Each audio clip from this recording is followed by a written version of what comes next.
What if I were to ask you to name as many animal species as you could? How many do you think you would get? I tried this myself, gave myself 3 minutes, and I got 42. Now, I probably could have gotten a lot more if I had more time. Scientists say there are between 1 to 2 million animal species that currently exist on Earth. It would be nearly impossible for anyone to get every single one by themselves, especially only being given 3 minutes. But what if I were to divide us all up into sections, and I gave every section a different type of animal, like mammals, amphibians, insects, etc., and you had 3 minutes to bounce ideas off each other and come up with as many animals in that category as you could? We might not get 1 to 2 million, but I think we could get a lot more than 42. Collaboration is a remarkable thing. When we work in a team, we can do things that one person could never do all by themselves. You may have heard of the idea that a problem is like a puzzle, and if everyone gives their one piece, the puzzle can be solved in no time. Well, that's completely true. There are a multitude of issues that need solving, and it is only by working together that we can make valuable progress. So, what issues are we facing nowadays? We've certainly come a long way since figuring out basic problems like keeping warm or finding food. In just the past decade, technology has been advancing at an unbelievable rate. And while it has been incredibly beneficial, it has also brought about many new challenges. As our knowledge of science and technology grows, the issues we face become much more complicated than those of the past. Data security, genetic terrorism, unemployment through automation. These are all complex issues that require a large breadth of knowledge in order to solve. Every issue is composite, a combination of several smaller problems. One person on their own does not have the knowledge or the time to solve every one of these little issues by themselves. It is only by gathering a wide variety of people with expertise in all various components of an issue that we can hope to solve any modern dilemma. An article published in Psychological Science in the Public Interest, titled Advancing the Science of Collaborative Problem Solving, talks about collaborative problem-solving skills, or CPS skills. So, what exactly is CPS? Most students are familiar with the idea of collaboration, but this is a bit different, specifically in terms of the 4 things that define CPS. First, all members of a group must share a common goal, that being to solve the problem at hand. There must be no routine plan, simply a shared desire to move from a starting state to the completion of the goal. For example, if you had a team of people who are working to find a solution to unemployment, they all have this as a goal, and they can work together to figure out what their plan of action will be. This differs from collaboration, which usually involves a group of people all performing routine duties to complete a task. Second, the quality of the solution can be seen throughout the process, and every team member is held accountable for their own contributions. This means that at any point in time, every team member can see exactly how close the problem is to being solved, and they can actively see the contributions of all other team members. Unlike collaboration, which focuses more so on teaching individuals subject matter without there necessarily being a visible dilemma. Now, third, there must be a differentiation of roles, where every team member takes on a different task to solve one aspect of the larger problem. This differentiation of roles is one of the most important parts of CPS, because it means that every team member is evaluating different information and working according to their own expertise, which allows for a quicker, more efficient path to the final solution. This is like if you and a partner were working on a group project together, and you decided to split up the questions so you each only had half the amount of work. Because you're doing less work, you can focus more on your small part and be done in half the time. Finally, CPS requires interdependency among all members of the group. I know many of you have probably been in a collaborative group project where your groupmates have done none of the work, leaving you to carry the load. CPS is different because every team member needs to bring their own resources and knowledge to the table. Otherwise, the problem will be impossible to solve.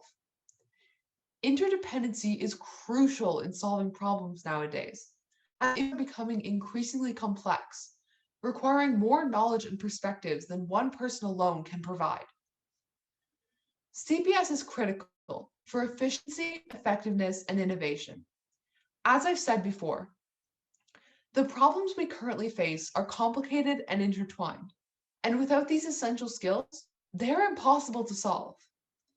When you think of innovation, you may think of past geniuses like Einstein, working on incredible inventions and theories to solve the dilemmas of their time. But the fact is, that is not what innovative problem solving looks like anymore. Could you imagine what a group of these incredible minds could create if they worked together? Most of the problems we now face are just too mammoth for any one person to take on alone. But by pooling our expertise and all focusing on smaller pieces of the puzzle, we could create some incredible solutions.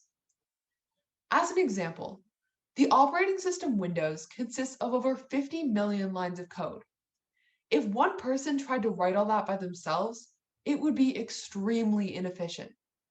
It took 2,000 programmers working together, each focusing on their own specific jobs, to create the operating system that is now used by over 1 billion people to access the internet. That is 1 billion people who are now able to use technology in their day-to-day lives.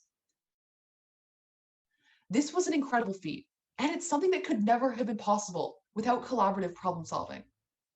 Now, I personally found CPS really interesting because it's something that I definitely struggle with. I very much prefer independent work to working in a group, and when I am in a group, I have a tendency to take control and try to do everything myself. I have very specific ways I like to get things done, and I have a hard time trusting others to do their portions of a task. This tends to result in me just being stressed and not appreciating the contributions of my group. When I came across the study that outlined collaborative problem solving, I was interested in the things that set it apart from regular collaboration. Specifically, the two elements that fascinated me the most were the differentiated roles and interdependency. I think the presence of specific roles in a group is incredibly helpful in problem solving because no one is just sitting idle, not knowing what to do or where they're needed, and they know what specific job they have to focus on. Then, interdependency really interested me because relying on others is what I struggled most with in regular collaboration. However, I think having those specific differentiated roles really helps with interdependency because everyone knows exactly what their job is and what they're supposed to be doing, so they worry less about what the rest of the group is doing. And this allows for a quicker, more efficient path to the final solution. And as long as everyone does their part, they can solve the problem. So it's clear that CPS is imperative in modern problem solving. What's the issue then? Well, unfortunately, today's youth are not developing these essential skills. In 2015, CPS was added to the Program for International Student Assessment, or PISA. The results are all shown in this chart here. Of over 500,000 students who were assessed, only 8% were highly proficient in CPS, compared to 29% who scored at the very lowest level. And you can see well over half of the students tested scored in the lowest 2 levels. Of the students who were highly proficient, it became clear that they had not gained these skills in school, but had instead acquired them through participation in extracurricular activities that forced them to learn how to work together to solve problems. It is essential that parts of the school system adapt to teach CPS skills from a young age. Today's youth are the key to solving modern problems, for they have the ability to think in creative new ways. But these youth can't solve problems on their own if they're not being given the proper tools. Studies on workplace preparation have shown that students show weakness in teamwork, interpersonal skills, and communication. They are skilled in subject matter and information retention, but are unable to apply these skills in any practical setting because they are unable to collaborate and share their expertise with others. This was demonstrated in a survey by the American Management Association in 2012, which showed that education is putting too much focus on task knowledge, being able to perform well in subjects such as science and little focus on developing students' communication and collaboration skills.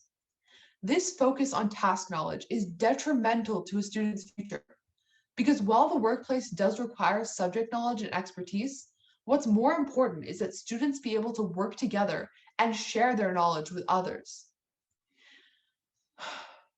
If we want to have a next generation that is able to collaborate, problem solve, and come up with 21st century solutions, CPS needs to be put into focus in schools, and there needs to be less of a focus on task knowledge and more on communication and collaboration.